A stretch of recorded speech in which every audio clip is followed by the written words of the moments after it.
बालमित्रांनो, गोष्टीच्या पिटाऱ्यातून आज एक नवीन गोष्ट घेऊन आलेलो आहे. हस ना. तर चला मग गोष्टीला सुरुवात करूया. हरणाचे पिल्लू पडत होते.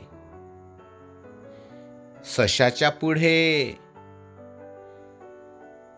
हत्तीच्याही पुढे.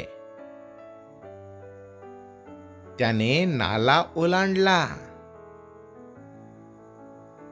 पडकी भिंत ओलांडली आणि मैदानात दगड पडला होता त्याला ठेच लागून पडले. धप. ते रडू लागले. माकडाने पायावर हळूवार हात फिरवला, पण ते गप्प नाही झाले. अस्वल दादाने उचलून घेतले, पण ते गप्प नाही झाले.